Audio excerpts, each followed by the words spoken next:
In this video, I want to show you how to change the ear tips of your JBL Buds 2. So in the box with them, they came with additional ear tips depending on the size of your ear.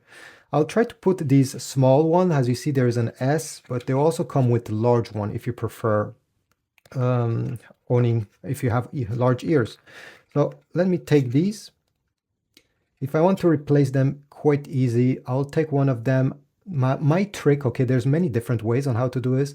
You're going to put them upside down this way, and then you're going to simply take two fingers and gently take them out the way I just did. You want to rip them apart and they will come out quite easy.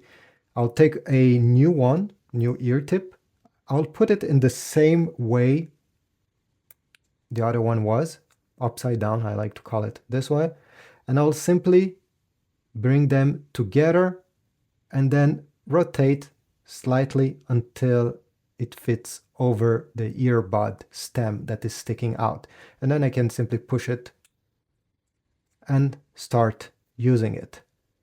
It's an easy process, doesn't take much time, and there's not a big chance of damaging anything. Thanks for watching. If you found my video helpful, take a moment, subscribe, like, comment, and I'll see you in the next video.